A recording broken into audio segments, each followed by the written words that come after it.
चलो भाई, दिख रहा है board? Yes sir, good morning sir. Good morning all. हाँ सर। चलिए, होमवर्क किया तुम लोगों ने? हाँ सर। हाँ सर। ठीक है।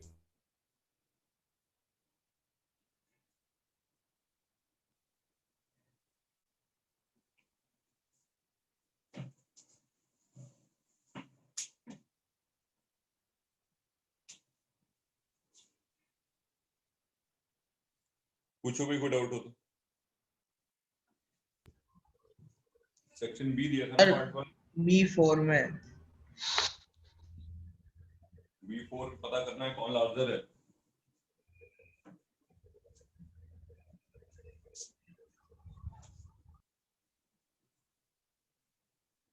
B4 में लिखा हुआ है 99:50 प्लस 100:50। इसको आप x बोल दो और इसको आप y बोल दो, ठीक है? ठीक है भाई? सर। अब क्या करो वो समझो। अब आप ऐसे करो, सब्ट्रैक्ट कर दो। अगर x माइनस वाई निकालने के बाद पॉजिटिव आ गया तो x बड़ा होगा और नेगेटिव आया तो y बड़ा होगा। प्लान क्लियर है?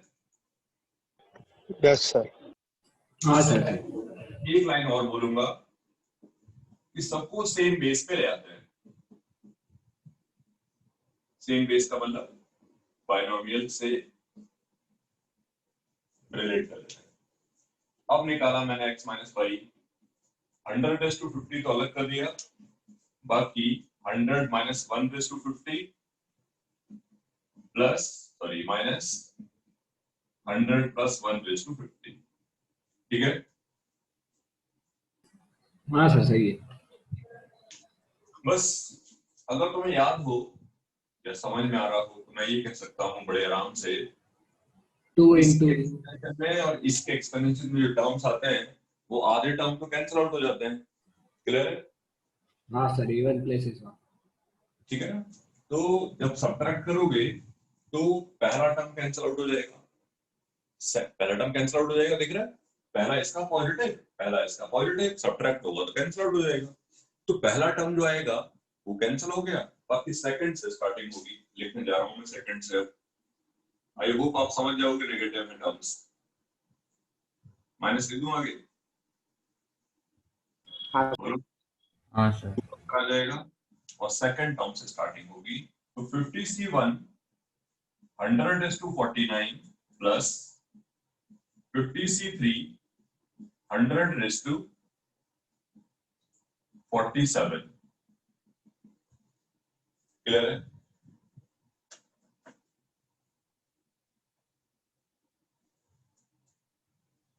ठीक है? Yes sir. हाँ सर। ये 100:50 है और ये भी 100:50 है। तो अल्टीमेटली जो वैल्यू आई वो नेगेटिव आई। ठीक है? तो y बड़ा हाँ होगा। सर, Y बड़ा है। ठीक है? और बताइए।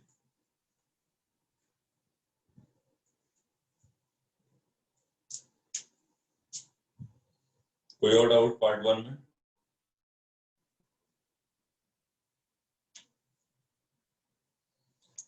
बोलो बच्चों। पार्ट 2 बताइए।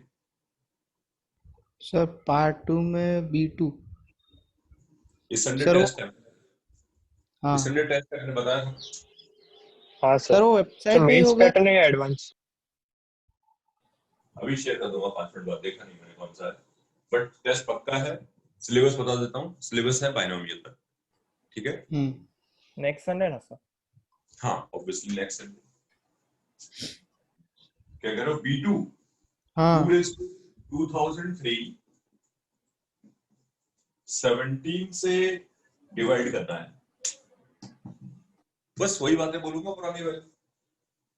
8 अलग कर दिया, और 16 आ जाए। 2/2000 हो गया। हम्म, 8 क्यों अलग किया वो तुम जानते ही हो। ये 16/500 लिख दिया, 8 अलग है। 17 - 1/500, 8 आएगा रिमाइंडर, क्योंकि इस सीरीज का हर टर्म लास्ट वाले को छोड़ के डिविजन बाई 17 होगा। हाँ सर सही है। ठीक है, और हाँ बताइए। Sir. Sir B5। B5 property based है।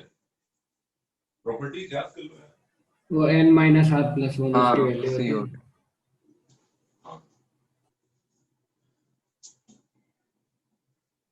सिग्मा ऑफ r = 1 से लेके 10 तक r इंटू, अपनी बुक में देखना, NCR अपॉन NCR - 1 की वैल्यू होती है n-r+1/r। ये कैंसिल आउट हो जाएगा।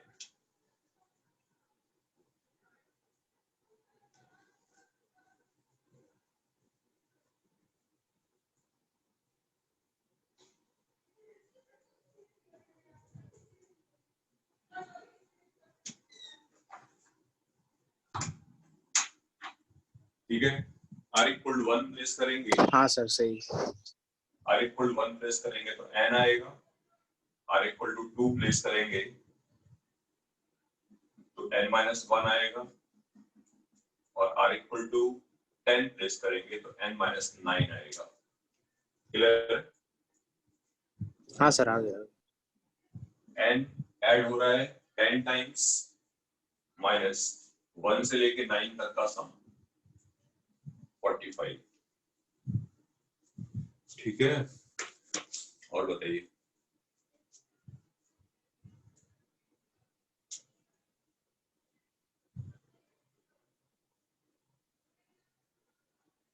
Sir B7। Numerically greatest term, formula तो याद है सबको? हाँ सर याद है।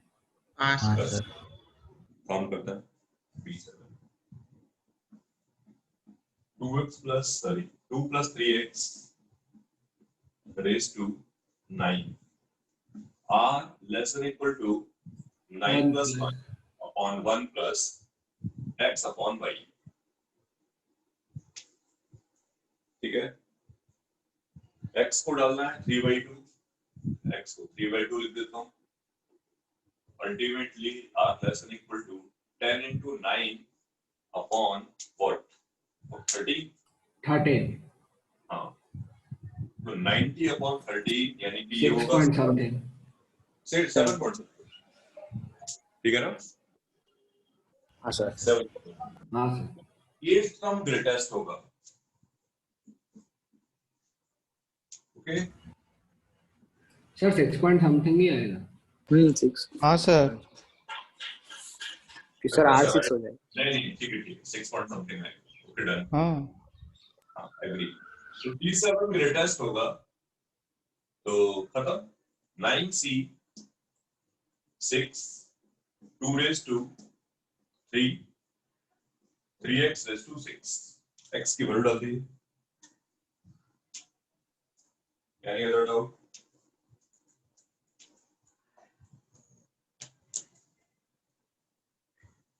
लास्ट वाला बताओ।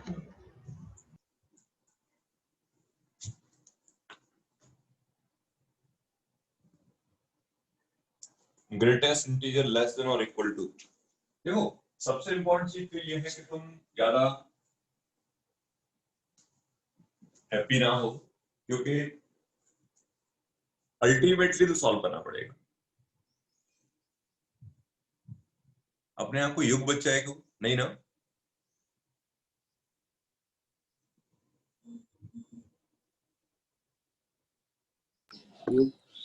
शायद है। हाँ है? सर, वो फिजिक्स की क्लास में आया था। कोई बवाल तो नहीं हुआ? नहीं। आजकल बच्चे गाना वाना बजा देते हैं। ठीक है, अच्छी बात है। मैं तो कहता हूँ गाना बजाओ यार, मुझे भी ऐड कर लो। गाना बजाओ, गाना गाओ, डांस करो। I am happy to see the dance and singing also. ऐसे बजाने से क्या फायदा? तो मैं तो खुश हूँ। आप देखो, मूवी देखा हो, अच्छी बात है। Anyway, मैं ये कह रहा था सब लोग अपने नाम से ही एंटर हुआ करें, थोड़ा रिस्की रहता है, अननेसेसरी। हौच पौच में नहीं पढ़ना चाहता हूँ, नहीं तो फिर पता है फिर ऐसे क्लास करना पड़ता है। एक आध बार ऐसा हुआ है तो फिर कुछ नहीं यार, फिर क्लास म्यूट करना पड़ता है, तो फिर तुम नहीं बोल पाओगे, फिर तुम्हारी जो बोलने की आजादी है वो छीन लूंगा मैं, फिर तुम चुपचाप सुनो, एंजॉय करो। समझ रहे हो बात को? हाँ सर। हाँ सर। मैं कह रहा था ग्रेटेस्ट इंटीजर लेस देन और इक्वल टू दिस। मैं ये कह रहा था ज्यादा कुछ हैप्पीनेस की आप जरूरत नहीं है वहां पर, वैल्यू तो तुम्हें निकालनी पड़ेगी इसकी। हाँ, वैल्यू निकालने के लिए थोड़ा सा अच्छा काम कर सकते हैं, वो मैं तुम्हें बता सकता हूँ। सुनिएगा ध्यान से, देखिएगा नहीं। इसका कुछ एक्सपेंशन होगा, इसको मैंने बोल दिया I plus F, I for integer and F for fraction. ठीक है, ठीक है, पूरे एक्सपेंशन को आई प्लस एफ लिख दिए। हाँ पूरे को आई प्लस एफ बोल दिया है। मुझे नीड है आई की। एफ 0 to 1 होता है फ्यूचर में, जो हम सॉरी प्रीवियसली पढ़ चुके हैं। एफ हाँ सर। आई इंटीजर है और एफ 0 to 1 है। ठीक है, तो इसको बोल दिया मैंने आई प्लस एफ।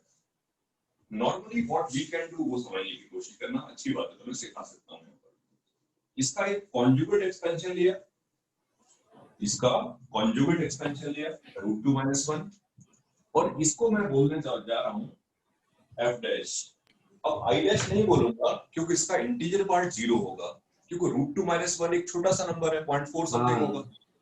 हाँ सर। हाँ, सही है। छोटा रहेगा, तो डेफिनेटली ये क्लियर है कि वहां पर आई की जरूरत नहीं है, क्योंकि अगर आप आई बोलोगे भी तो मैं 0 कर दूंगा, 0 हो जाएगा। अब ध्यान सुनना, क्योंकि ऐसे सवालों को कैसे अप्रोच कर सकते हैं, वैल्यू तो निकालना पड़ेगा, मैंने पहले ही कह दिया। उससे और थोड़ा सा अच्छा कर सकते हैं, वो मैं तुम्हें बताने जा रहा हूँ। तो आई प्लस एफ बोल दिया, और मुझसे किसी ने कहा है कि ये बताओ कि आई के बारे में पूछा है, आई बताओ ग्रेटेस्ट इंटीजर लेस देन और इक्वल टू, मतलब GIF पूछ रहे हैं। कैन आई से दिस? हाँ सर। हाँ सर। GIF पूछ रहे हैं तो GIF निकालना है, तो GIF को आई मान लिखना है। What we can do now, आप एक काम करो, इनको या तो ऐड कर दो, मैं कुछ नहीं बोल रहा हूँ अपने मन से, या तो इनको सब्ट्रैक्ट कर दो। वो प्लानिंग तुमको करनी है ये सोच के कि ट्राई टू कैंसिल और इरेशनल टर्म्स। तुम्हें क्या करना वो सिखा रहा हूं, ऐड और सब्ट्रैक्ट नहीं। Try to cancel all irrational terms, सारे इरेशनल टर्म्स को कैंसिल करना है। क्लियर है? आई होप सबको ये क्लियर होगा कि इरेशनल टर्म्स कैंसिल करना है तो सब्ट्रैक्ट करना पड़ेगा, सॉरी ऐड करना पड़ेगा। इसका पहला टर्म पॉजिटिव होगा और रैशनल होगा, इसका पहला टर्म पॉजिटिव होगा, रैशनल होगा, second term irrational, second term irrational. Cancel कब होगा? जब वो ऐड करोगे। क्लियर हो रहा है? ऐड होगा। हाँ सर। तो अल्टीमेटली ऐसा आया। एग्री? हाँ सर। अब तुम देख पा रहे हो हर हाल में शायद कि राइट साइड इंटीजर है। एग्री? सर इवन दिया ना सर। इवन की जरूरत नहीं है, इवन की जरूरत होगी तो बोलता, ठीक है, इसकी जरूरत हो ही बोलता हूँ मैं, की बात करने का फायदा नहीं होता। राइट साइड इंटीजर है और ये लिखा हुआ है I plus F plus F dash. F plus F dash को इंटीजर होना पड़ेगा। Yes sir. और एफ प्लस एफ डैश की जो एक ही वैल्यू पॉसिबल है वो है 1। उसका रीजन बिल्कुल क्लियर है। एफ 0 to 1 होता है, 0 to 1 होगा, दोनों ऐड होंगे तो मैक्स टू मैक्स 2 बना पाएंगे। क्लियर है?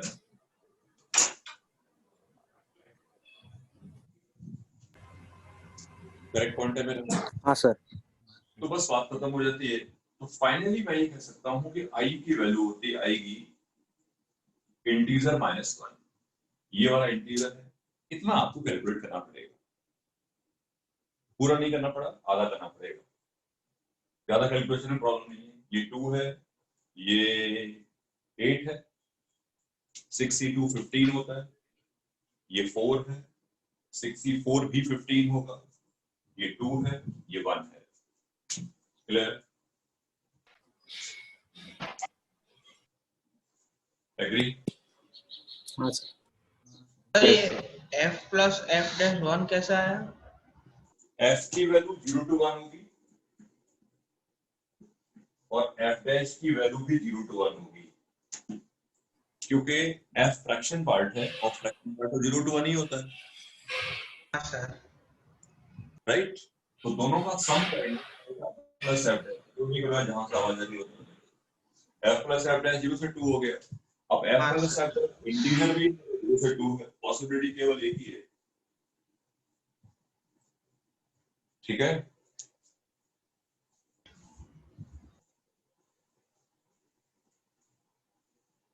बोलो भाई। Yes sir.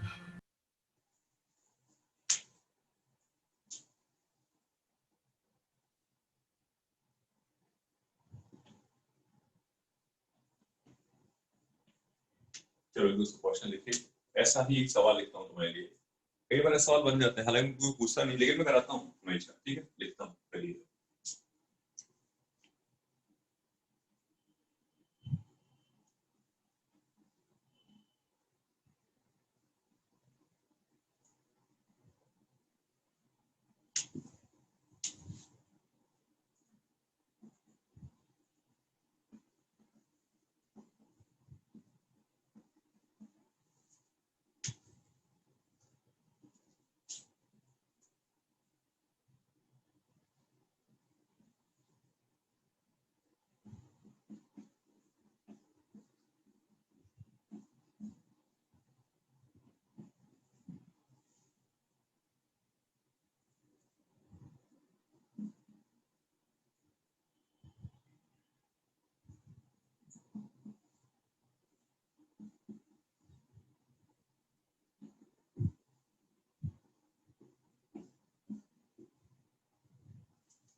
ठीक है,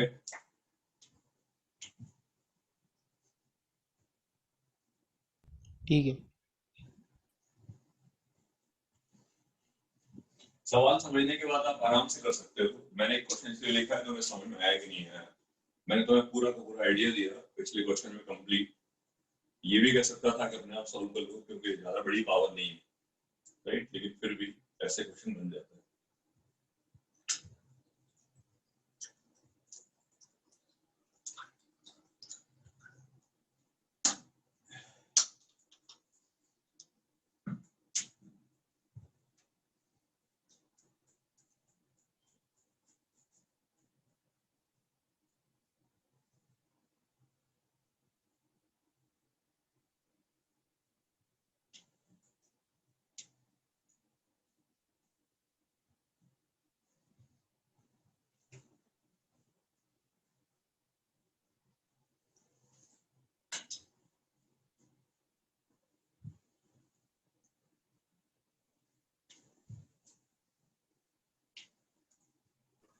सब फर्स्ट वाला हो गया।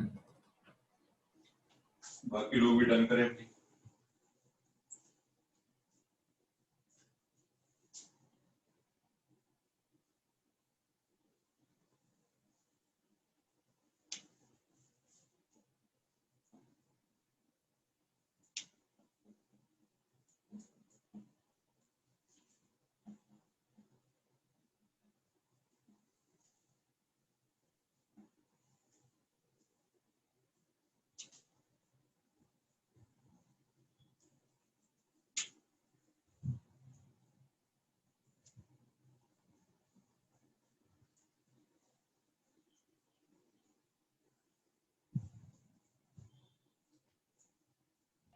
हाँ सर, फर्स्ट वाला हो गया। ओके,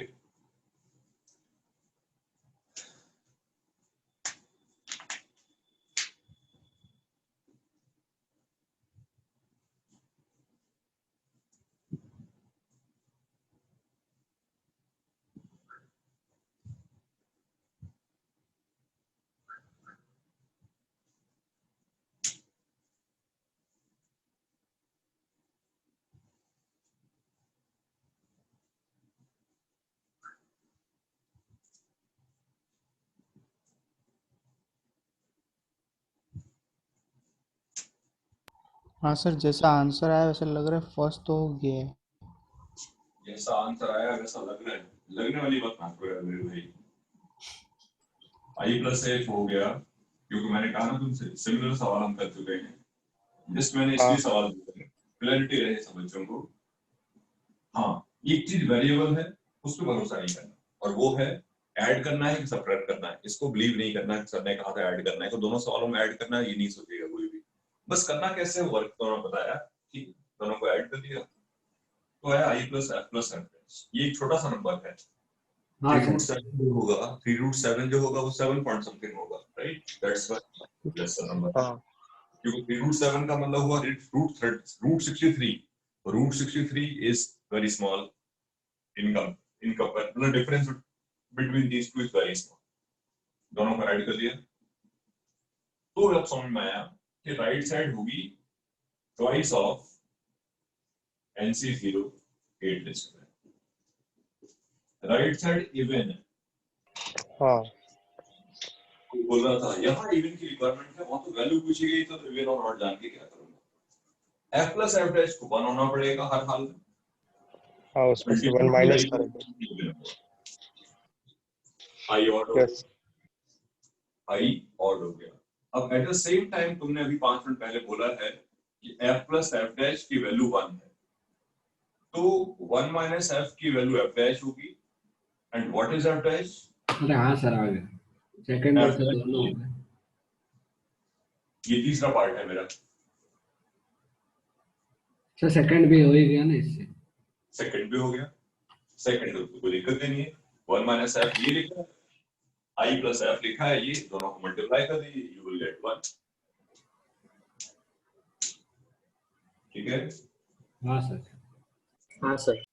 हाँ, तो इस टाइप का डिस्कशन कभी करना होगा तो आप ऐसे कर सकते हो, कोई बहुत स्पेशल पॉइंट नहीं है। ठीक है? ठीक है ना? हाँ सर, क्लियर है। आगे चलते हैं हम लोग। अगला पॉइंट जो है वो सबसे इंपॉर्टेंट है।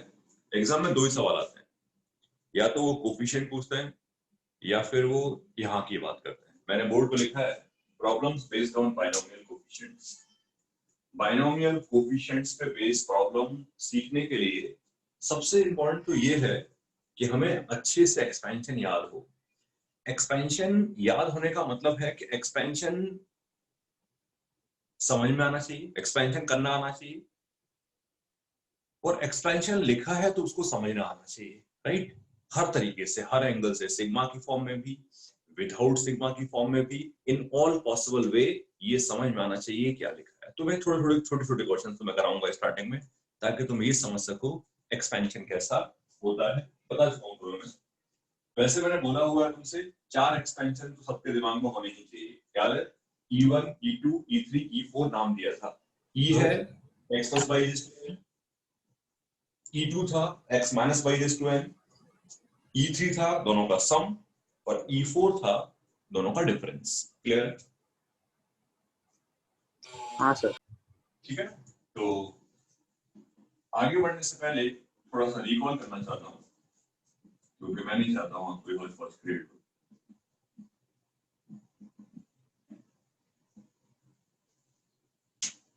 ये बाइनोमियल एक्सपेंशन है। सिग्मा की फॉर्म में मैं ज्यादा बात करता हूँ, उसका रीजन ये है, सिग्मा की फॉर्म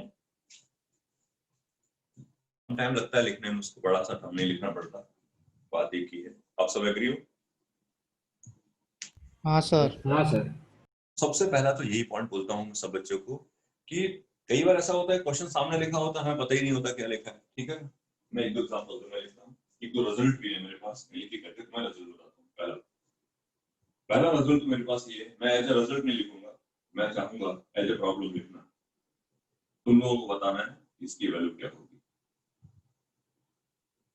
रिजल्ट को नाम R1 दे रहा हूं, ये रिजल्ट।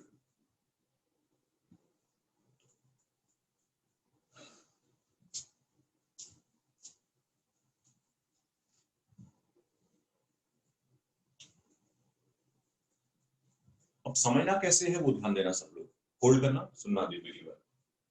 एनसीआर दिख रहा है तुम्हें? बोलो। हाँ हाँ सर दिख रहा है। हाँ सर। एक्स तो में नहीं लिख रहा है, जो नहीं दिख रहा है वो 1 है। हाँ राइट। ध्यान समझो, सबसे इम्पोर्टेंट इस केस मेरे लिए यही है। अगर ये दिमाग में एक बार सेट हो गया ना तो फिर मुझे पढ़ाने में दिक्कत नहीं आती है, क्योंकि समझने प्रॉब्लम बिल्कुल नहीं आती है, बच्चों को सब समझ जाता है। मैंने इसको उठा के ये लिखा, एग्री? हाँ सर। अब तो समझ में आ गया होगा यार, ये 1 2 + 1 का एक्सपेंशन, 2 रेस्ट टू हाँ सर, आगे। ये तो 1 + 1 का एक्सपेंशन है। अल्टीमेटली पहला रिजल्ट आता है सिग्मा ऑफ एनसीआर R0 से लेके n तक। इसको मैं ओपन करके भी लिख देता हूँ ताकि सबको याद रहे क्या बताया था मैंने। 2:n बाइनोमियल कोफिशिएंट का सम हमेशा 2:n होता है। बाइनोमियल कोफिशिएंट का जो सम होता है that is always 2:n। Agree? हाँ सर। इसको उल्टे तरीके से कर सकते हैं, कोई ये मत सोचना ऐसे ही है। ऐसे में क्यों करा रहा हूँ मैं जानता हूँ, ऐसे ही सीखना बेस्ट है क्योंकि ये काम आएगा तुम्हारे। हो सकता है रिपीट करके थोड़ी थोड़ी हो, इसको मैं ऐसे ही बता सकता हूँ, बताने का प्रॉब्लम नहीं है। x + y/n जो है उसकी वैल्यू होती है ये,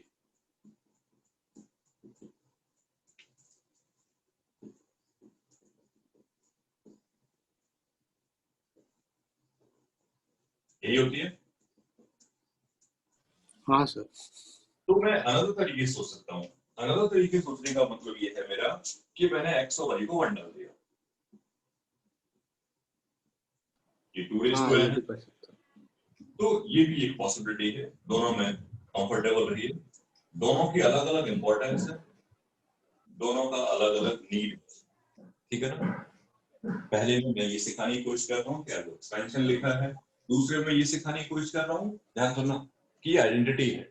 ध्यान सुनना मेरी बात, आइडेंटिटी है, आप जो चाहे वैल्यू डाल सकते हैं।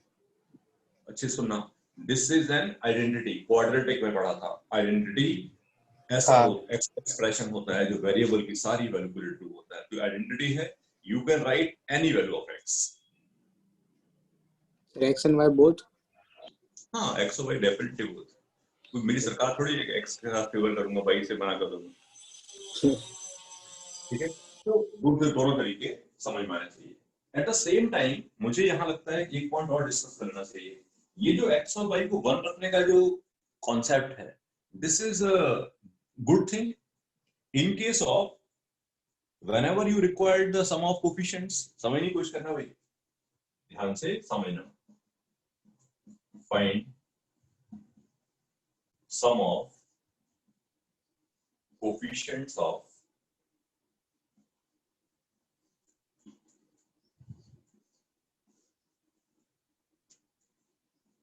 सीखने की कोशिश करना। बाइनोमियल में थोड़ा इमेजिनेशन अच्छा होना चाहिए।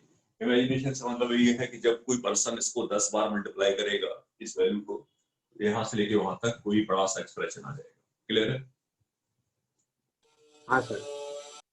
उसमें काफी सारे कोफिशिएंट्स आएंगे, काफी सारे वेरिएबल्स आएंगे, लेकिन अगर आपको सम ऑफ कोफिशिएंट चाहिए तो x y z को 1 डाल दीजिए।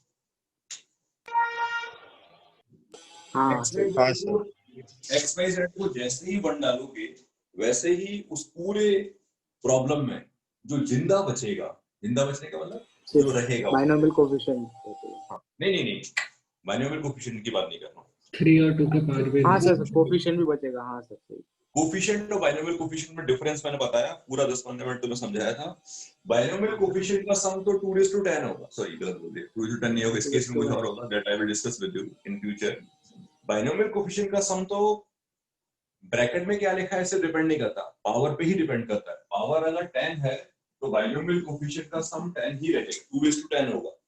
अंदर क्या है आप जो चाहो लिखो, अफेक्ट नहीं करेगा। समझ में आ रहा है? तो हाँ बाइनोमियल सर। कोफिशिएंट पूछ रहा हूं, सम ऑफ कोफिशिएंट पूछ रहा है, तो सम ऑफ कोफिशिएंट कितना होगा? Put x y z 1। सबको ये दिमाग में चल रहा है कि नहीं कि अगर x y z को 1 डालेंगे, ऐसा समझो नहीं समझ रहा था, x² + 3xy - z³ + x²y।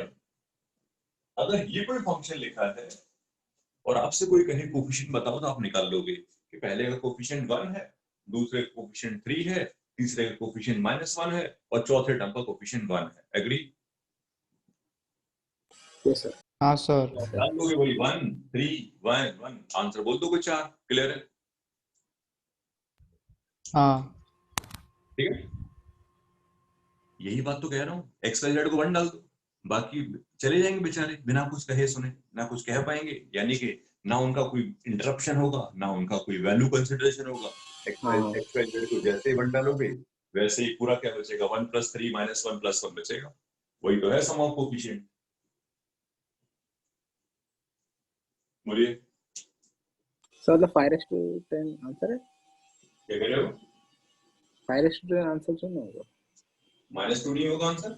ये किसने कहा 5:10? -2 नहीं होगा? क्यों नहीं होगा? तीनों का सम 5 नहीं आ रहा है क्या? 7 - 2। हाँ हाँ हाँ हाँ हाँ हाँ सर आ गया। ठीक है ना? तो 2 बातें सीखी आई। पहला, ये रिजल्ट दिया कि सम ऑफ बाइनोमियल कोएफिशिएंट 2n होता है। उसी को कंसेप्ट बना रहा हूं कि कभी भी किसी भी प्रॉब्लम में आपको सम ऑफ कोएफिशिएंट चाहिए तो ऑलवेज उसकी जो वैल्यू होती है वो निकालने के लिए आप जितने वेरिएबल उसमें इन्वॉल्व हैं सबको 1 करवा दो, और इस बात को फील करो जैसे ही सबको 1 कराओगे सबके सब बेचारे चले जाएंगे बिना किसी प्रॉब्लम के। ना तुम्हें प्रॉब्लम क्रिएट करेंगे, ना वो खुद प्रॉब्लम बन सकते हैं किसी तरीके से, क्योंकि सबको तुमने 1 डाल दिया है। क्लियर है? केवल जिंदा बचेगा तो कोफिशिएंट बचेगा। क्लियर है? Yes sir. ठीक है, वेरी गुड। तो अब पॉइंट ये होगा, पहला रिजल्ट भी हो गया और एक बात भी हो गई। बेटा तो इसको लिखे दो।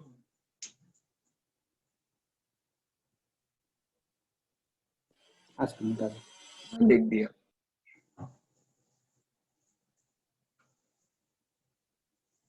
रिजल्ट नंबर 2 है मेरा। मेरा से मतलब तुमको याद रखना है और बताना भी तुमको ही है कि what is the value of this. Expansion पहचानना जो सीखेगा वो जल्दी आगे बढ़ेगा। सर 0। हाँ, ये 0 होता है। एक्सपेंशन से ही बोलूंगा अब मैं, ये 0 क्यों होता है। पहली बात ये समझ लें, 2 तरीके से बता सकता हूं मैं। एक तरीका तो तुम्हें पता ही है, जो नहीं है उसको 1 बोल दिया। ऑल टाइम दिमाग में x + y⁴n की फॉर्म याद होनी चाहिए सिग्मा की तरीके से।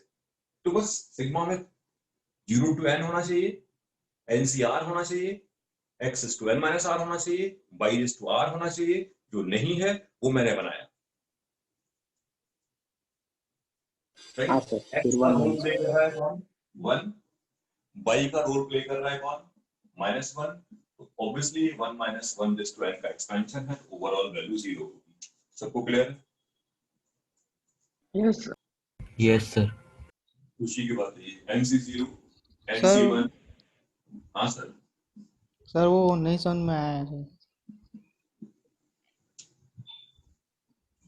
ये होता है x + y⁴n। क्या होता है? NCR x = n - r y⁴r r 0 से लेके आएगा। ठीक है? हाँ। x की जगह 1 है, y की हम्म। जगह -1 है, x की जगह 1 डाला, y की जगह -1 डाला। अच्छा हाँ समझ गया सर। हाँ ये ऐसे भी देख सकते हैं ना, NCR और NCN-R दोनों नहीं इक्वल वैसे होते हैं तो नहीं देख पाओगे, वैसे इसलिए नहीं देख पाओगे कि अगर उसमें इवन टर्म्स हुए तब तो तुम्हारी बात सही है, ऑड हुए तो हाँ हाँ हाँ सही है। ठीक है, वैसे नहीं देख पाओगे। जैसे मैंने बोला वैसे ही देखो, कन्वीनियंट है वो और सही भी है। ठीक है, खैर।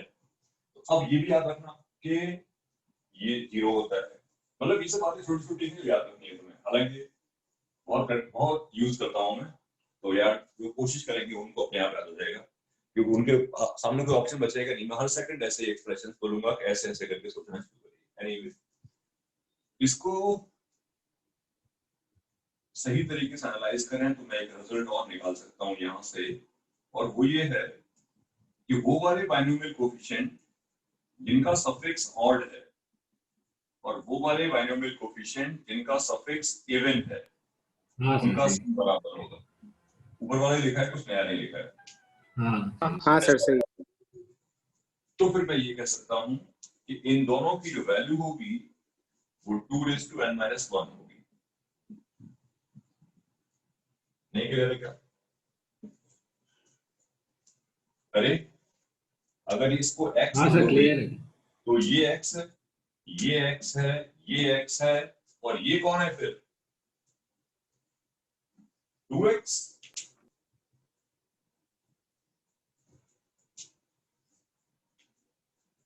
बोलो भाई। हाँ सर सही है। इसको नहीं हाँ समझा? सर। सर ये नहीं आया। कौन नहीं है? ये e है, e फॉर इवन सफिक्स। ये o है, o for odd suffix. e और o का सम 2n होगा। बोलिए, बगल में लिखा हुआ है। हाँ हाँ सर। वो तो है। क्या लिखा है? दोनों की वैल्यू क्या होगी?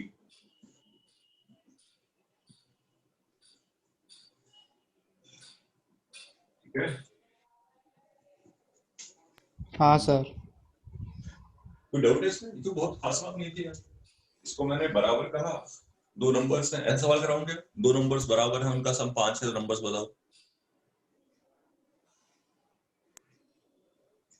अरे यही तो सवाल है, दो नंबर्स बराबर हैं, उनका सम 2n है, तो नंबर्स क्या होंगे? इक्वल होंगे। पहला वाला क्या होगा? 2n-1, दूसरा क्या होगा? 2n-1 या 2n/2। एग्री? हाँ सर। गुड।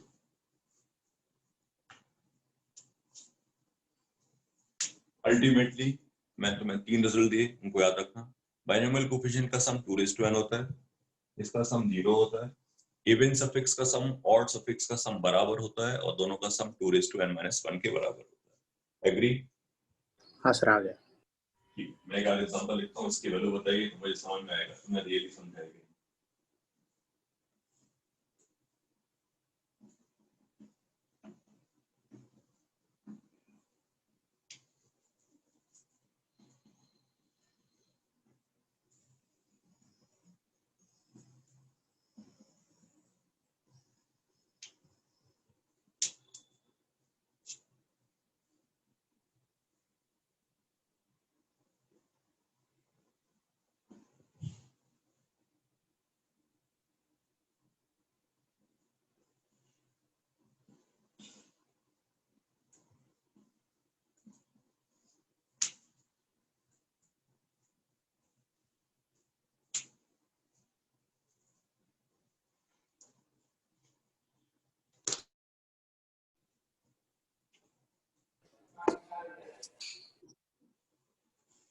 पहले वाले की वैल्यू बोलिए।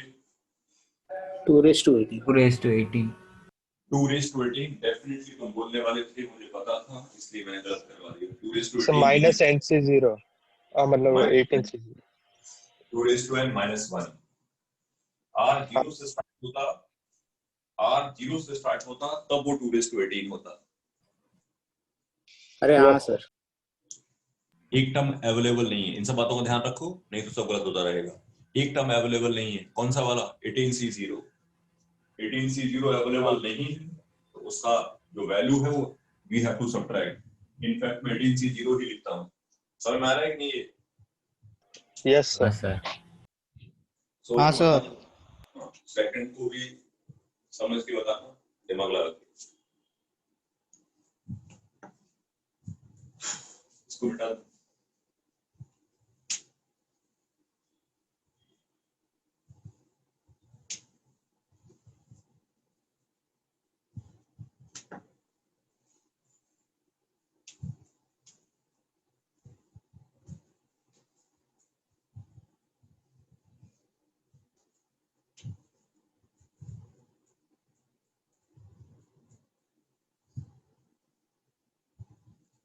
सर सेकंड का 2:16।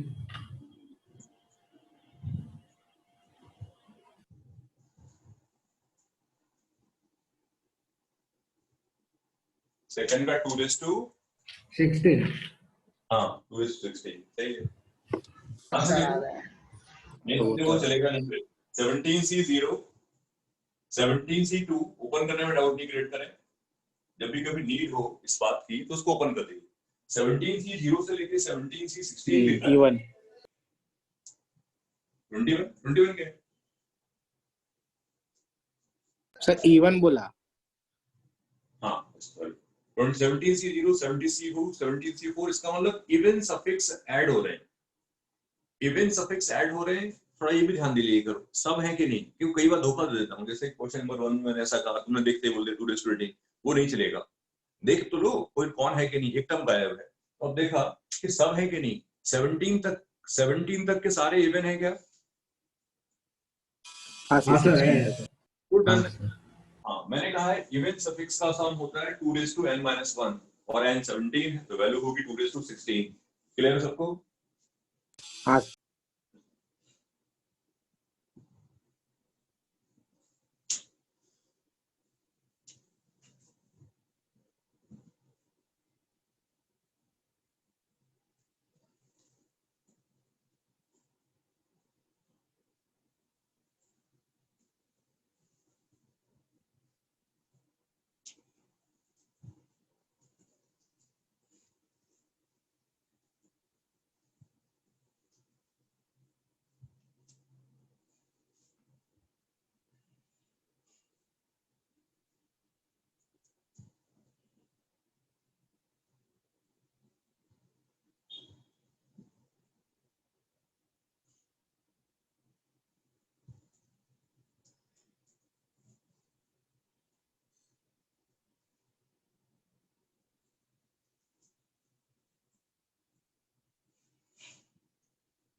सर थर्ड के वैल्यू 1 आ रही। हाँ सर 1 आ गई। हाँ सर 1 ही है। सभी लोग थोड़ा देखेंगे तो अच्छा से समझ में आएगा, नहीं देखेंगे तो ये टॉपिक बहुत खराब सा है बेसिकली, क्योंकि एक बार हमने अच्छे समझने की कोशिश नहीं करी तो माइंड बन जाता है हमारा। आसान है वो, अगर तुम स्टार्टिंग से मेरी बात समझने की कोशिश कर रहे हो तो साफ सबको देखना चाहिए यार। हाँ सर ये है। 4-5 10 लिखा है, कैसे पता मुझे? अरे मैंने भी कंपैरिजन ही किया है, NCR x⁻r y⁻r। मुझे देखना चाहिए कि x का रोल कौन प्ले कर रहा है 4, y का रोल कौन प्ले कर रहा है -5। तो फिर सारे टर्म है वो भी सही है। सारे टर्म होने का मतलब 0 से लेके 10 तक सब अवेलेबल है, सब फिट है। ये एक्सपेंशन लिखा है। क्लियर हो रहा है सबको? हाँ सर। हाँ सर। ठीक है, गुड।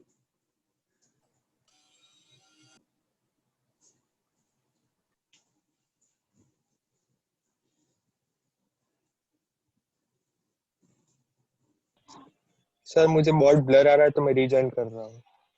ओके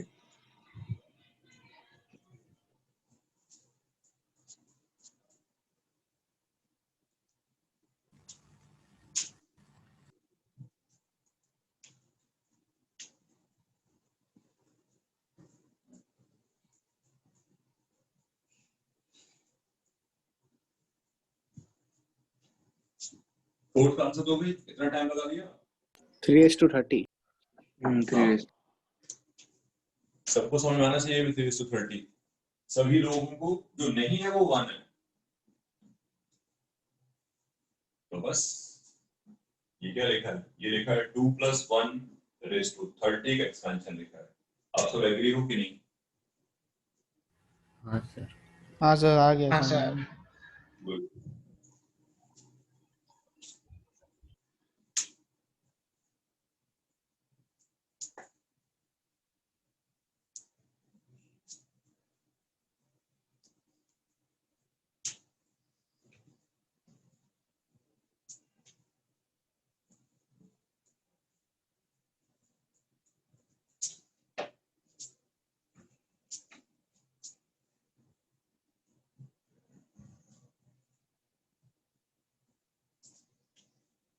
हाँ सर फिफ्थ भी हो गया। फिफ्थ का बोलो आंसर। 3:n। नहीं, सर समेशन 2 k आ रहा है। नहीं, हाँ सर ये सर 2k होगा, फिर 2k - r, मतलब 1k - r, 2 + 1 क्या क्या है? है? अरे क्या बता रहे हो यार, पागल कर दोगे मुझे कुछ दिनों में। ये जो पूरी वैल्यू है ये 2k है। हाँ सर। हाँ सर। अब जब ये 2k बन गया तो जीपी बन गया ना, फालतू बात कर रहे हो नॉनसेंस टाइप की। हाँ सर जीपी में। तो ये बोलो ना, जीपी से कहां से आएगा? ये अरे है हाँ सर सर सही। 2:0, 2:1, 2:2 और 2:n। इसका सम होगा 2:n + 1 - 1 अपॉन 2 - 1 आएगा। जीपी है ना उसके बाद। तो ये थोड़ी अब एफसी तो रहा नहीं ना, बाइनोमियल एक्सपेंशन बनेगा। हाँ सर वो हाँ नेट सर तो हाँ सर ना सही इसलिए कहा। बोला नहीं। अच्छा, 2 सिग्मा से परेशान ना हो। 2 सिग्मा से डिफिकल्ट बातें होंगी, वो आगे चल के बात होगी, लेकिन ये तो सिंपल बात है ना। अंदर वाला सिग्मा और दूसरा वाला सिग्मा अलग अलग है। अंदर वाले का वेरिएबल के आर है और बाहर वाले का वेरिएबल के है। ठीक है। हाँ हाँ सर। चलो, तो ये बेसिकली छोटे छोटे एक्सपेंशंस आपको पहचान में आने चाहिए। ये मैंने तुम्हें सिखाया, एक तो रिजल्ट भी दिए, फ्यूचर में हमारे काम आ सकते हैं किसी न किसी फॉर्म में, किसी न किसी तरीके से।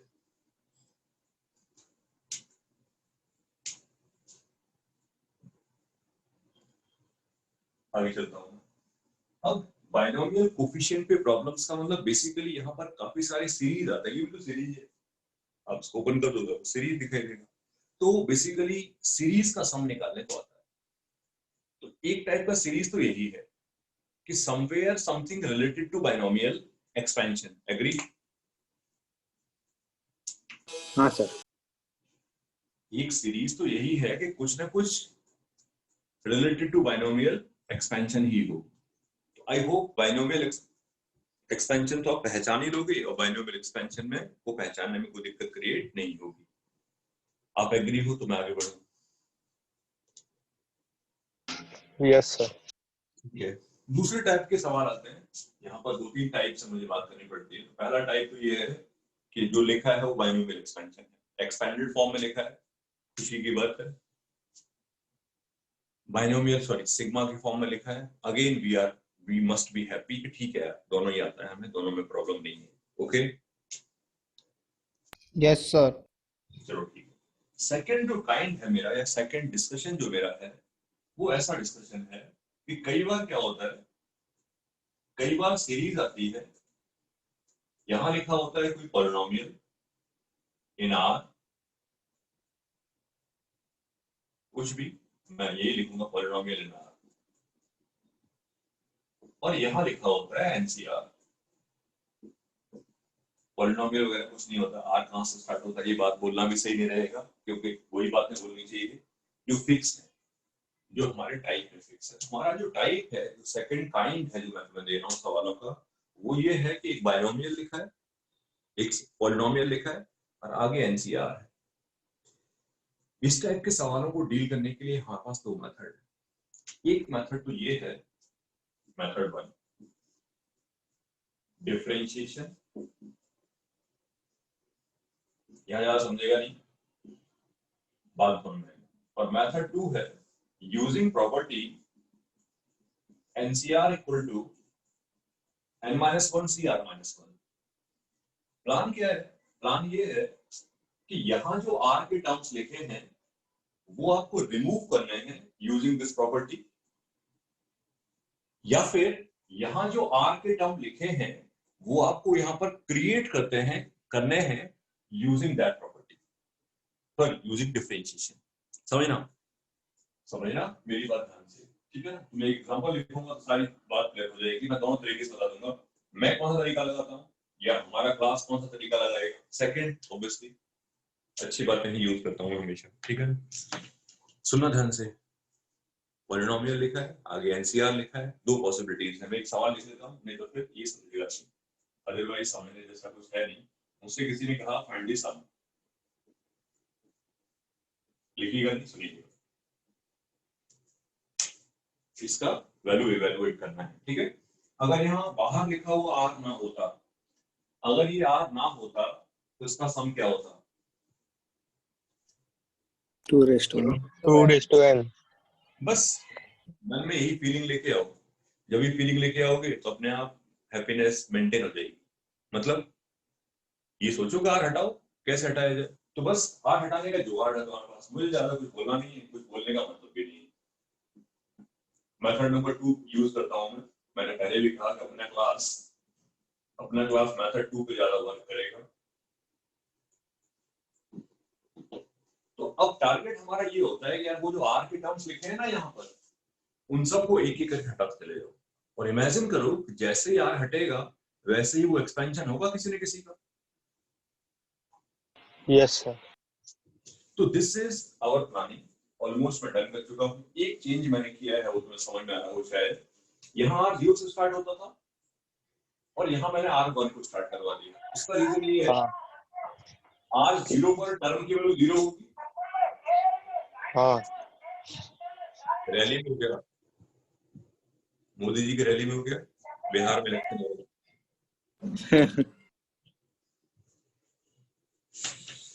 तो उस आर को कैंसिल कराना है।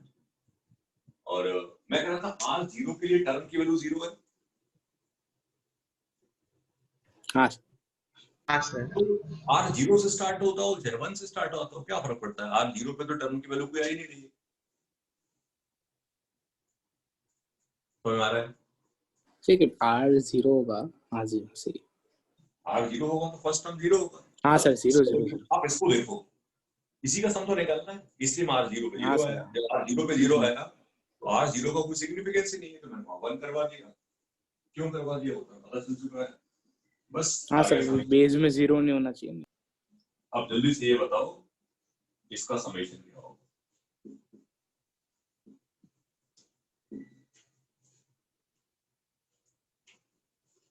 जब समेशन नहीं समझेगा तो आप एक्सपैंड भी कर सकते हो, लेकिन वैल्यू जो बतानी है।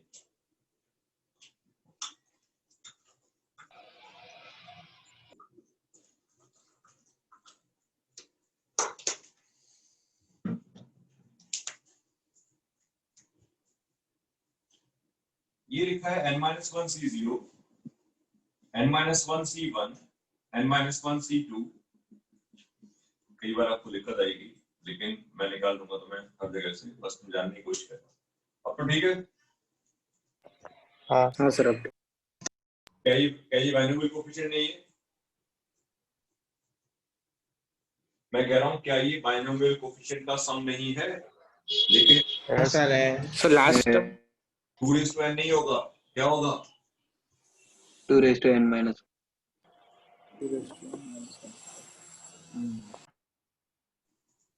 समझ में आया how we can find the summation of that series? छोटा बड़ा नहीं, ये छोटा सवाल है लेकिन पूरा कंसेप्ट है। सीरियसली स्पीकिंग, कुछ भी ऐसा आएगा we will do this. R हटाने के पीछे पड़ जाएंगे, जैसे ही आर हटेगा वैसे ही वो कुछ ना कुछ बनेगा बाइनोमियल जैसा। क्या बनेगा ये अनप्रेडिक्टेबल है, क्योंकि सही नहीं होगा बोलना अननेसेसरी, बट ठीक है कुछ ना कुछ बनेगा, वो हमें समझ में आ जाएगा। क्लियर है? हाँ सर क्लियर। Yes sir. अब इसको सॉल्व करने का दूसरा मेथड भी है, वो भी समझ लेते हैं अभी। और जो मैंने कहा डिफरेंशिएशन है, ठीक है ना? पहले जरा इसको ओपन कर देता हूँ। r = 0 पे 0 हो जाएगा। 1 into nc1, 2 into nc2 and so on, n into ncn, ऐसा लिखा है। क्लियर है? हाँ एग्री? हाँ हाँ। अब सुनना ध्यान से, कंसंट्रेट करके। What we can do now, अब हम लोग कैसे कैसे सोचते हैं वो समझना मेथड 2 में। हम लोग लेके चलते हैं एक ऐसा एक्सपेंशन, लिसन टू मी, एक ऐसा एक्सपेंशन जिसमें NC0, NC1, NC2, NC3, NC4 तो आ ही जाए। एग्री? Yes sir. तो आप चाहो तो x + y ले लो, नॉट अ प्रॉब्लम। तो मैंने लेके चला।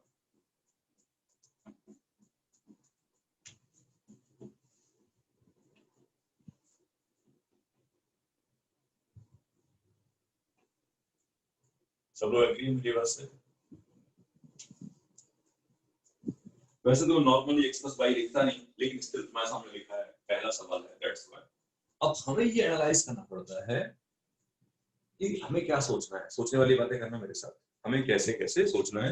देखो सुनो, NC1 के बाहर मुझे 1 चाहिए, NC2 के बाहर 2 चाहिए, NC3 के बाहर 3 चाहिए, यही प्लान है मेरा। हाँ हाँ सर। तो सुनो, ध्यान सुनो, डिफरेंशिएशन का रूल होता है कि अगर हम x to n को डिफरेंशिएट करते हैं तो बन जाता है n into x to n minus 1। Clear है? Yes sir. हाँ सर। तो हाँ, तो कैसे सोचेंगे, ध्यान देना। अगर मैं इसको बाई के रेस्पेक्ट में एक टर्म और लिख देता हूँ, अच्छे समझने लगेगा। एक टर्म और लिख देता हूँ।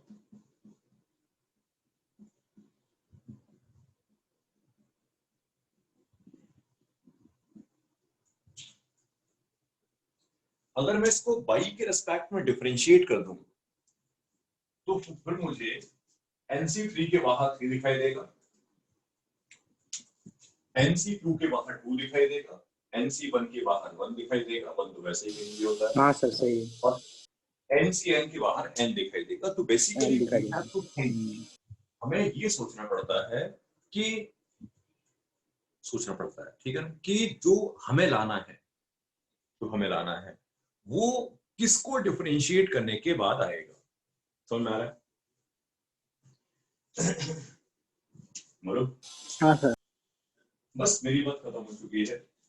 अब मैं अभी थोड़ी देर पहला था एक्स प्लस बाई लिखता नहीं, डिफरेंशिएशन भी बाई के रेस्पेक्ट में करना है, एक्स का कोई मतलब है नहीं, तो आप चाहो तो एक्स प्लस बाई मत लेना, 1 प्लस बाई ले लेना या 1 प्लस एक्स ले लेना। फिलहाल तो मैं कुछ नहीं ले रहा हूँ, फिलहाल तो मैं डिफरेंशिएट कर रहा हूँ, जो ले लिया है सो ले लिया।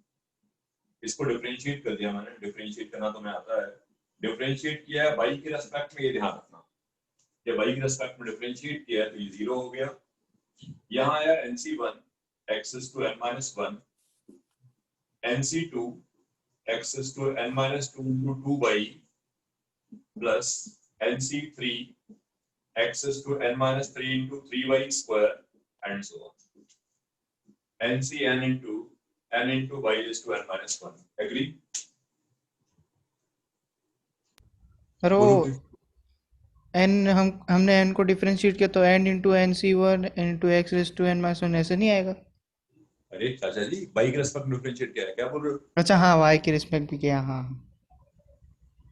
बाई के रेस्पेक्ट में डिफरेंशिएट कर दिया और तुम्हें सब कुछ पता है, सब कुछ पता है का मतलब तुम्हें पता ही आइडेंटिटी है। Now choose, listen to me, choose X and Y जो तुम्हारा काम करते हो, ऑब्वियसली 1। हाँ सर को क्वेश्चन में वो देख के तुम्हें देखना पड़ेगा, कंपैरिजन करना पड़ेगा कि मैं एक्स के और वाई की जगह क्या लिखूं जिससे कि इस सवाल का वैल्यू आ जाए या इसकी एक्सप्रेशन की वैल्यू आ जाए। ओके और नॉट? हाँ सर सही। कोई डाउट वाला केस तो नहीं? इस केस में हमने x plus y raised to n लिया है, मतलब हर केस में हमको अलग अलग सोचना पड़ेगा। हाँ बिल्कुल, विदाउट हेजिटेशन मैं यही बोलूंगा, सोचना पड़ेगा हर बार अलग अलग, यहाँ नहीं सोचना पड़ता है, इसलिए मैं इसको अडॉप्ट करता हूँ हमेशा। इसको तो मैं बताता हूँ कि ऐसा ऐसा होता है, अभी तो मैं जस्ट डराने के लिए, समझाने के लिए बोल रहा हूँ कि इंटीग्रेशन भी आएगा 2 मिनट बाद। हालांकि मैं इंटीग्रेशन भी यूज नहीं करता, डिफरेंशिएशन भी यूज नहीं करता, मैं कुछ और ही यूज करता हूँ, जो बगल में लिखा है उसी को यूज करता हूँ। लेकिन तो मैं बता रहा हूँ, ऐसे मान सकते हो कि some problems will be based. अच्छा, कुछ सवाल ऐसे बनते भी जो डिफरेंशिएशन इजी हो जाते हैं, तो मैंने तो कोई ऐसा कुछ गुनाह किया नहीं ना, मैं तो पूरा इक्वल फोकस किया है कि डिफरेंशिएशन भी हमें आता है और ये भी आता है। तो कभी कई बार ऐसा हो सकता है कि मैं डिफरेंशिएट लगा दूं, डिफरेंशिएशन लगा दूं, आपको दोनों सिखाया है बिना किसी पार्शियलिटी के, करेक्ट? सर नॉर्मली लेकिन मेरे पास सामने जो सवाल आते हैं मैं डिफरेंशिएशन नहीं करता, मैं नॉर्मल तरीके से सॉल्व करता हूं। इसको लिख लिया तुम लोगों दोनों को?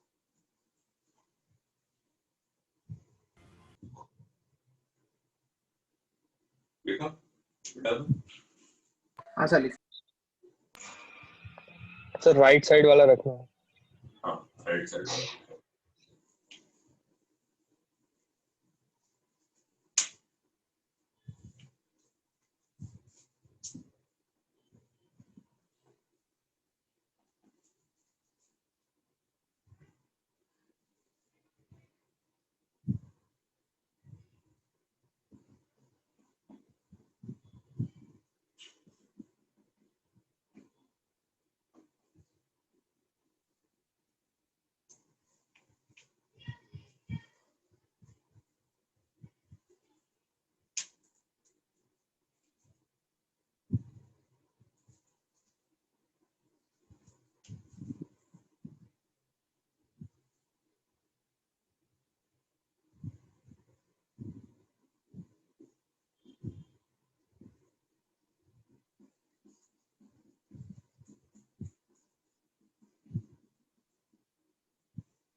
डाल दो उसको मैं। हाँ सर। So first का 90 into 2 raised to 8 है. 90 into 2 raised to 10 नहीं, 8. गलत। 90 into 2 raised to 8। सर 80 बोला. अच्छा, ठीक। अपना वाला पहला वाला मेथड बिल्कुल अल्टीमेट है। हाँ सर, 2 बार करना पड़ेगा ना, दूसरी बार में कट जाएगा। यस यस, तो वही सोचना है तुम्हें। तो वहाँ जो इतने सारे टर्म्स आर के लिखे हैं उनको रिमूव करने हैं with the help of property, और हो जाएंगे रिमूव, प्रॉब्लम क्रिएट नहीं होगी। करो सब लोग। देखो भाई, इसको डिफिकल्टी है, मेरे से बात करना, मैं बात सॉल्व कर दूंगा, नीड होगा तो।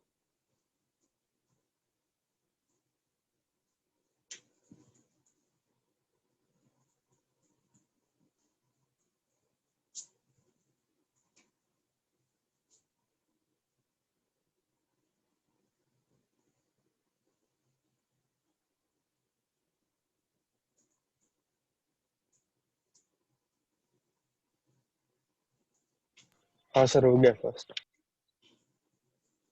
हो गया भाई। ऐसा कौन कौन है इसको प्रॉब्लम आ रही है? सर अगर फर्स्ट वाले में सेकंड मेथड यूज करो तो हो जाएगा ना, मतलब हाँ, सब हो जाएगा, सब हो जाएगा। सर मेरा तो रॉन्ग आ रहा है बार बार क्योंकि देखो फर्स्ट वाले में दूसरा मेथड यूज करें तो कौन सा मेथड? डिफरेंशियल वाला? नहीं वो एनसीआर वाला। मतलब वो वही तो यूज करेंगे, और कौन मना किया? वही तो यूज करना था, हाँ वही तो यूज करना था। तो आएगा r into r minus 1 10 by r 9c r minus 1, ठीक है। हाँ सर। हाँ, लिखता हूँ मैं, बाद में बात करता हूँ, बाद में छोटी छोटी बातों के चक्कर में नहीं पड़ना है। r से r कैंसिल हो गया, सिग्मा 10 बाहर निकाल दिया, r minus 1 फिर से लगा दी प्रॉपर्टी 9 upon r minus 1, ये बन जाएगा 8c r minus 2, ये फिर से कैंसिल आउट हो गया, और 90 बाहर है, सिग्मा है, 8c r minus 2 है, r 0 से 10 तक है। अब मैं ये बोलूंगा, ये अननेसेसरी का डाउट है आपका, कि आप सोच रहे हो कि 0 यहाँ प्लेस करेंगे तो ऐसा होगा वैसा होगा। वैसे तो मैं कहता हूँ इग्नोर दिस, 0 तो नहीं आएगा। स्टिल बताता हूँ कि 0 और 1 तो बेकार ही है ना। तो अफेक्टिवली हाँ सर। सीरीज तो 2 से ही स्टार्ट होगी, तो 2 से ही स्टार्ट होगी, तो आप भी 2 से ही स्टार्ट कर लो, आपको क्या नुकसान है। और जब 2 से स्टार्ट करोगे तो साफ दिखाई दे रहा है, तो क्या लिखा है? 8c0 से लेके 8c8 तक का सम लिखा है। हाँ और 8c0 से लेके 8c8 तक का सम जो है वो 90 into 2 raised to 8 होगा। समझ में आया? हाँ सर। कोई अगर डिफरेंशिएशन से करने में इंटरेस्टेड है तो he has to differentiate 2 times। क्यों? अरे सिंपल बात है, एक बार में एक ही r तो आएगा, हाँ दूसरी बार में r minus 1 आ जाएगा, तो डिफरेंशिएट 2 बार करोगे तो काम हो जाएगा। मैं थोड़ा तुम्हें करके बताता हूँ, 2 मिनट होल्ड करना, समझ लीजिए। ज्यादा बताऊंगा नहीं, खत्म ही कर देता हूँ, बात ही नहीं करता हूँ डेरिवेटिव पे ज्यादा, फिलहाल बता रहा हूँ। अच्छा, एक बात तो सबको क्लियर होगी कि इस बार पावर n ना लिखते हुए 10 लेके चलते हैं। Yes sir. हाँ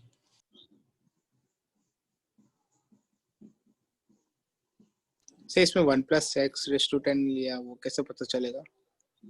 x बाई ले लो, कोई दिक्कत नहीं, क्या बाई सर? ले लो, कोई प्रॉब्लम नहीं। Okay sir. x plus by ले लो, not a problem. Okay okay. x plus by ले लीजिए, कोई दिक्कत नहीं, ठीक है। अब सबको क्लियर होना चाहिए, r0 1 तो छोड़ दो। जब r को तुम 2 लिखोगे तो आएगा 2 into 1 nc2, तो nc2 के बाहर 1 into 2 होना चाहिए, आराम से आ जाएगा जब तुम इसको 2 बार डिफरेंशिएट करोगे। जब r को 3 प्लेस करोगे तो आएगा 3 into 2 nc3, 3 into 2 आराम से आ जाएगा जब तुम इसको 2 बार डिफरेंशिएट करोगे। हाँ सर। हाँ सर। ठीक है। अब कोई दूसरे ने मुझसे कहा भाई क्यों नहीं लिया? अरे जरूरत ही नहीं है भाई, कि अपना काम सारा x से हो रहा है ना, तुम जबरदस्ती क्यों चक्कर में पड़े भाई क्यों नहीं लिया? ठीक है। हाँ हाँ सर। हाँ सर।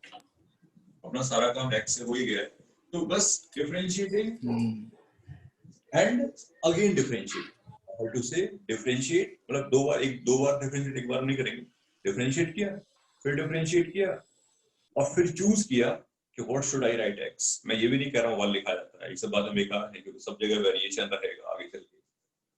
करो करो मतलब एक बार करके देखो अपने आप।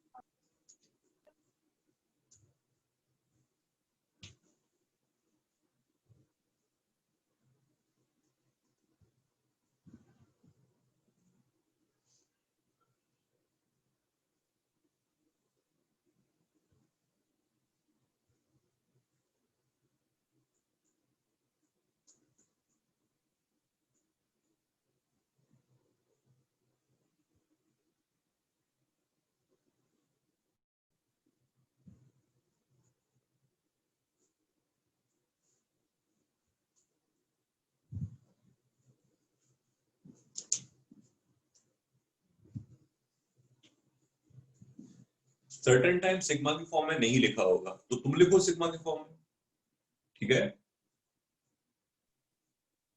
हाँ सर। Yes sir.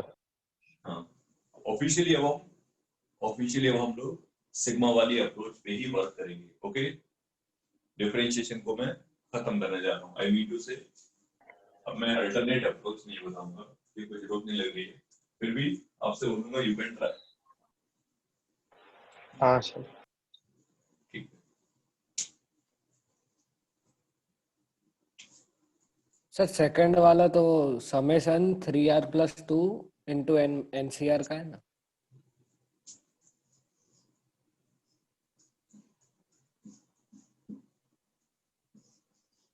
हाँ, R0 से R। हाँ देख लो सब लोग, बात चेक कर लो, सिग्मा की फॉर्म में लिखना है हाँ सर, यही है। बस। फाइंड द समीशन जो मैंने कहा था उस हिसाब से।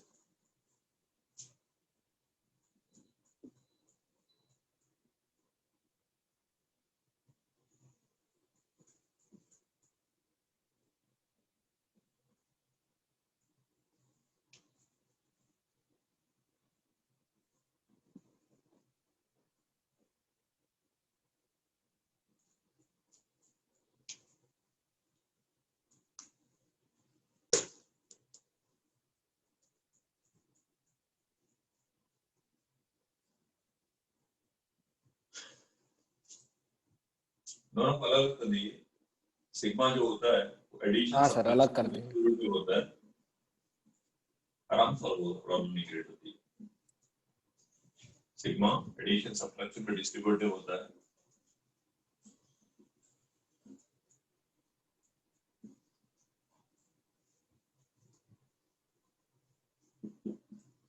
यहाँ आर कैंसिल करवा दिए।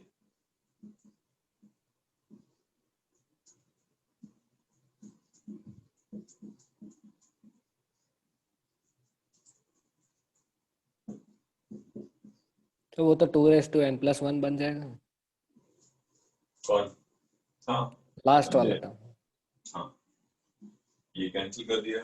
इसका समेशन भी आप 5 मिनट पहले निकाल चुके हो। ये मेरा पहला सवाल था, मतलब डिस्कशन करने की आवश्यकता नहीं है, वो तो मैं ऐसे लिख रहा था। हाँ। अगर तुम चाहोगे तो ये मेरा क्वेश्चन नंबर 1 था। अब देखो अपनी बुक में दिखाई देगा। इसका आंसर आया था n into 2 हाँ सर, सही है। तो आप चाहो तो पिछले वाले, ऐसा होता नहीं ना, मुझे याद रखने को भी नहीं कहा है, किसको याद रखिए, जिस पता है कभी 5 मिनट पहले सॉल्व किया। Answer summation.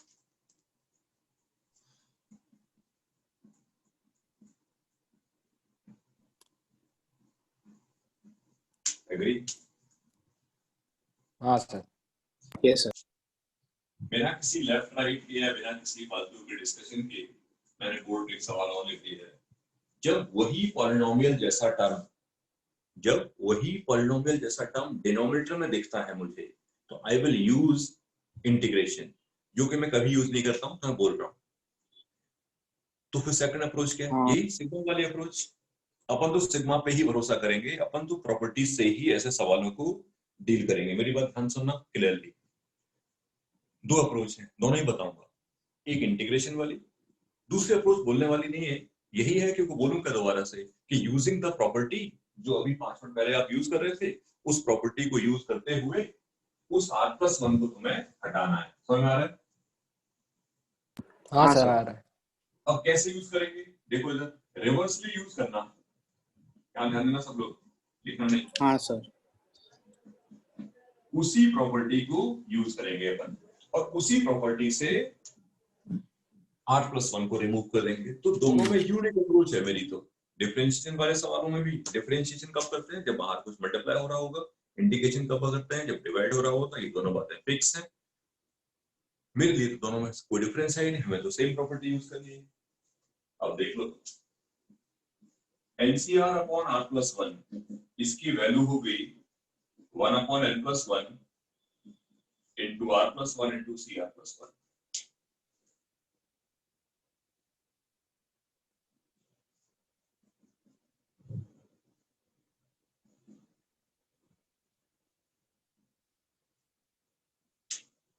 Agree? Yes sir. ये कौन है, जल्दी से बताओ। सबसे ये सवाल है, इसके ये सब थोड़े थोड़े डिफिकल्ट भी होंगे, नॉट अ प्रॉब्लम, बट ये नहीं आता होगा तो फिर बैंड कर जाएगा। तो उसके बताओ ये क्या लिखा है। ये कुछ ना कुछ तो होगा ही होगा, क्योंकि अब तो कोई प्रॉब्लम है नहीं। n+1 C1 से लेके n+1 तक C1 n+1 लिखा है। सर वही वो। कोई नहीं होगा भाई। n+1 C1 से लेके n+1 C n+1 लिखा है। n+1 C 0 से लेके n+1 C n+1 होता तो 2n+1 होता। क्लियर है? हाँ। लेकिन एकदम तो गायब है। ये एक अप्रोच हो गई जिसको हम यूज करेंगे, अप्रूव्ड है हमारे क्लास में। We will do this. Integration वाले को भी बताना चाहिए, बता देता हूँ, ठीक है। इंटीग्रेशन वाले मेथड 2, ध्यान सुनना, कुछ करना नहीं, आराम से। इंटीग्रेशन करना चाहते हो तो सबसे पहले तो आप इसको एक्सपेंड कर दो, क्योंकि एक्सपेंशन करने के बाद ही समझ में आएगा कि इंटीग्रेट क्या करना है, कैसे कैसे करना है। यू नो दैट x² का इंटीग्रेशन x2/3 होता है, x4 का इंटीग्रेशन x5/5 होता है। तो दिख तो रहा है, NC2 के बगल में हमेशा x² आता है। क्लियर है? हाँ। तो डिफरेंशिएशन करने के बाद अपने आप x3/3 आ जाएगा। NC1 के बगल में हमेशा x आता है, तो डिफरेंशिएशन इंटीग्रेशन करने के बाद x²/2 आ जाएगा। ये आपको अपने आप से, अपने दिमाग से सोचना है कि यार NC3/4 आना है, तो NC3 के बगल में हमेशा x³ आता था, लेकिन इंटीग्रेशन करने के बाद तो x4/4 आ जाएगा। वही तुम चाहते भी हो। बोलो। हाँ सर सही है। तो बस स्टार्ट किया मैंने सवाल यहां से। अब अपना काम एक वेरिएबल से चल रहा है। अपना काम जब एक वेरिएबल से चल रहा है तो y और z और p q r लेने की जरूरत नहीं है। तो 1+x² लिखा और ये लिखा।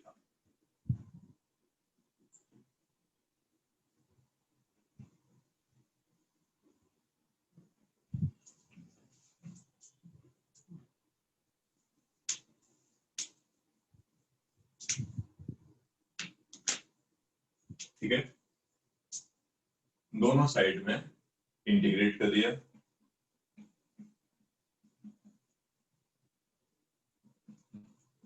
इंटीग्रेट कर दिया से काम नहीं चलेगा। इंटीग्रेट क्यों कर दिया वो दिमाग में चलना चाहिए, या क्या सोच के मैंने इंटीग्रेट किया है। और हमारा सबको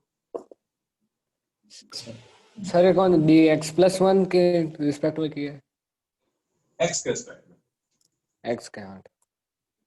x के रिस्पेक्ट में इंटीग्रेट कर दिया।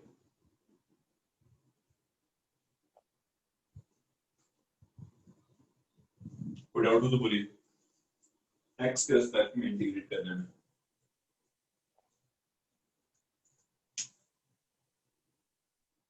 इंटीग्रेशन तो आपको आता है ना, x1+x2n+1/n+1। लास्ट लाइन सबसे कंफ्यूजिंग लाइन। बच्चे नॉर्मली यहाँ एक मिस्टेक करते हैं, वो तुमसे कभी नहीं होनी चाहिए। x को 1 डाल दिया, नहीं, कभी ऐसा सवाल तुमने सुना भी नहीं होगा कि इंटीग्रेट करके 5 डाल दिया, this is the meaningless thing. मेरे कहने का मतलब है इंटीग्रेट कर दिया है, नाउ चूज लिमिट्स, क्योंकि इंटीग्रेशन हमेशा लिमिट्स में ही होता है, ठीक है। तो हाँ सर। आपको रखना तो x इक्वल टू 1 है, वो दिख रहा है आपको, x इक्वल टू 1 लिखने से ये मिल जाएगा, ये समझ में आ रहा है? हाँ सर, हाँ हाँ तो सर। लिमिट लेके चलूंगा मैं 0 to 1।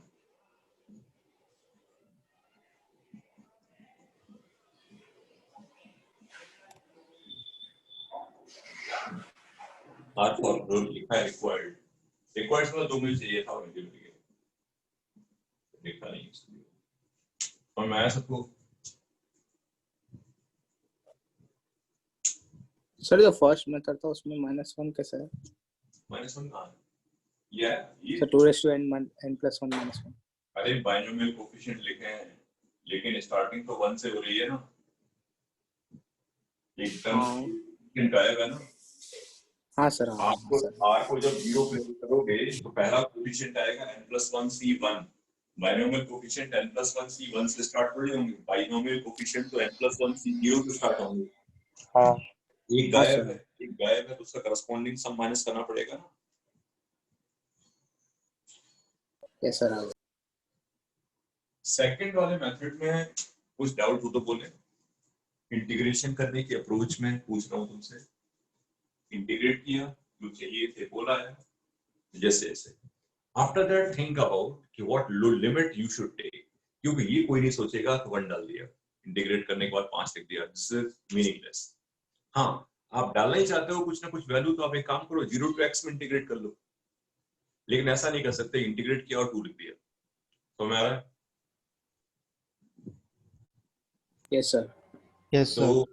हाँ, इंटीग्रेट जब कर लेंगे तो फिर लास्ट लाइन आपकी ये होगी कि आप डिफरेंशिएशन में ऐसा कर सकते हैं कि वैल्यू डाल दी, ठीक है। Actually differentiation represent slope of tangent at a point, हाँ सर, एक पॉइंट के लिए ठीक है। हाँ। Integration integration represent the area, अब पॉइंट के नीचे तो अंडर कोई द एरिया कर्व, हाँ इसलिए कर्व पॉइंट के के नीचे लिए। पॉइंट रखने का मतलब नहीं होता, इसलिए लिमिट्स में ही काम करना पड़ता है, 0 to x 0 to whatever, ठीक है ना, ऐसे करके बात करनी पड़ती है। तो हाँ, बच्चों से नॉर्मल मिस्टेक होती है कि ऐसा आ जाता है, फिर वो -1 को दिखाई नहीं देता कि -1 कहाँ गया, -1 कहाँ सर, गया। लोअर लिमिट नेगेटिव हो जाए तो? जो नहीं नेगेटिव हो जाए नहीं से मतलब होता है, तुम्हें क्या लाना है उसका मतलब होता है। सर रखे x गए को तो क्या मत, हो? अरे सुन तो लो, लिख देंगे हाँ तो क्या सर। हो, नहीं आएगा, पागल हो गए क्या, लिख देंगे तो क्या होगा, x को 1 लिखेंगे तो हमारा सवाल आ जाएगा कि नहीं। हाँ सर, वो आ तो जाएगा आएगा। सर, आ जाएगा। तो फिर हम लोअर लिमिट को क्यों लिखें -1, या कुछ भी क्यों लिखें, जो हमें दिख रहा है कि हमारी वैल्यू इसको इनटू x करना है, जो हमें साफ दिखाई दे रहा है कि our problem is will be definitely obtained after writing x equal to 1। तो मैं लोअर लिमिट को क्यों लिखूंगा, लोअर लिमिट को -5 लिखने वाला हूं भाई, क्योंकि कोई भी नॉन जीरो लोअर लिमिट लिखोगे तो कुछ ना कुछ तो आ ही जाएगा, जो तुम्हें दिखाई देगा सबट्रैक्शन में यहाँ पे, जो कि मुझे नहीं रिक्वायर्ड है। हाँ सर। हाँ हाँ हाँ सर। तो फिर मैं लोअर लिमिट क्यों लिखूंगा। हाँ, अगर कोई नॉर्मल सवाल है कि लिमिट लोअर लिमिट माइनस आ सकता है कि नहीं, लिमिट कुछ भी हो सकती है, ऐसा कोई रूल नहीं है कि लिमिट पॉजिटिव होगी नेगेटिव होगी। Limit is always variable dependent on what is your problem. हाँ मैं कह रहा हूं तुम्हारे सवाल पे डिपेंड करेगा कि तुम्हें क्या लिमिट लेनी है, ये 0 और 1 और 2 के चक्कर में कोई नहीं पड़ो, समझ में आ रहा है। लिमिट्स हर हाँ क्वेश्चन में, बाई चांस मैं एक दो सवाल कर रहा है, मैं एक सवाल लिखता हूँ आपके सामने जहां पर लिमिट्स को और लेनी पड़ सकती है, don't think in this manner कि 1 लिखेंगे 2 लिखेंगे, नहीं, ये सब बातें नहीं है। लिमिट डिसाइड की जाएगी हर बार, समझ रहे हैं? हाँ सर।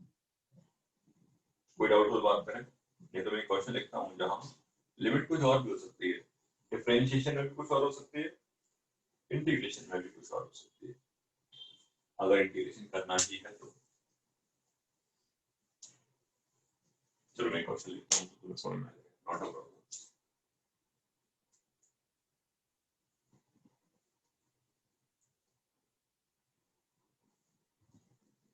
करिए।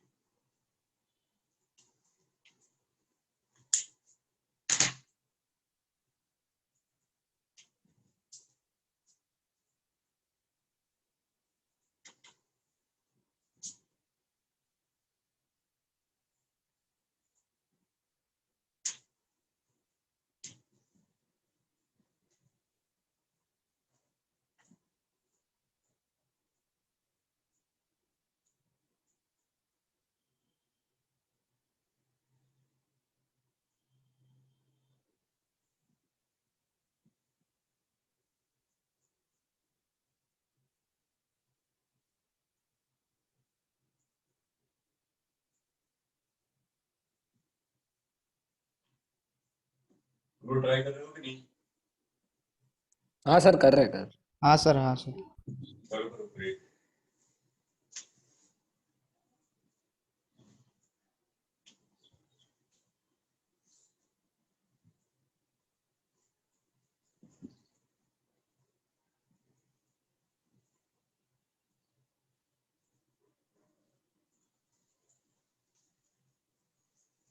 पहले तो आप r+1 से निपट लो।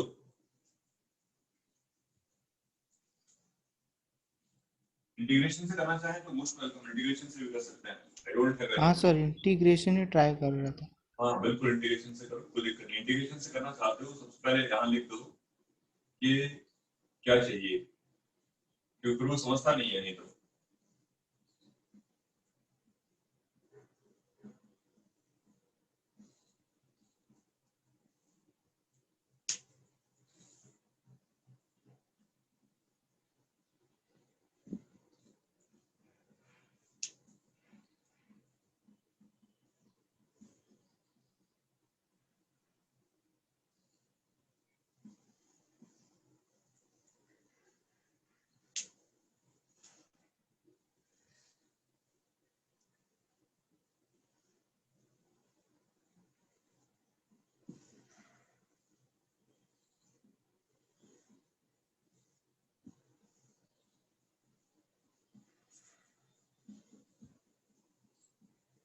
सर लिमिट 0 से 4 होगी ना इसमें? हाँ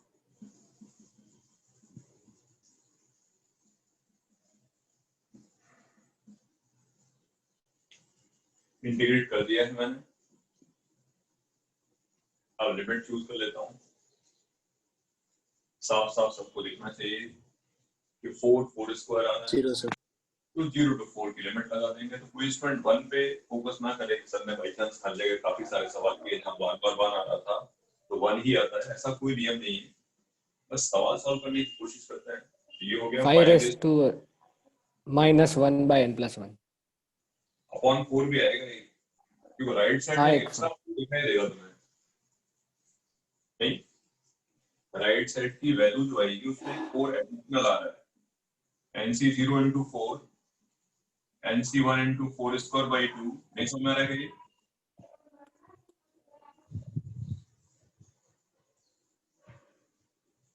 बोलिए। मैं कह रहा हूँ राइट साइड में ये नहीं आ रहा है भाई, एक 4 से डिवाइड करने के बाद आएगा।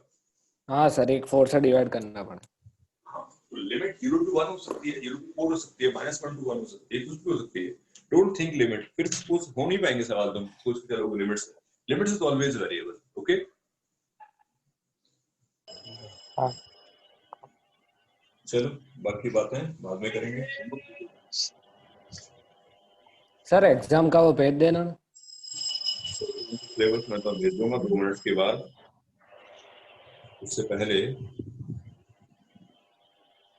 तुम लोग होमवर्क लिख लो। अच्छा, इसको फर्स्ट मेथड से भी हो जाएगा ना, ट्राई कर सकते हैं। फर्स्ट मेथड से तो ही करना है मुझे, तो मैं तो फर्स्ट से ही करूंगा, फर्स्ट से ही बोलता हूँ मैं। लिखिए वही होमवर्क।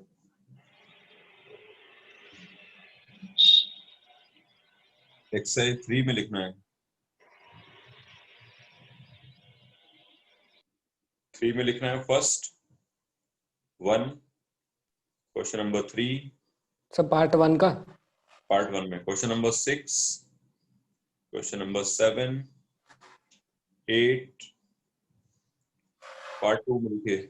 पार्ट 2 में 1 2 3 4 5 6 7 9 10 बस। ओके इस टॉपिक के सवाल नहीं दिए, एक क्लास और लूंगा मैं इस पे, उसके बाद दूंगा, ठीक है? हाँ सर। ओके हाँ सर। चलो चुप है। Bye sir. ऐसा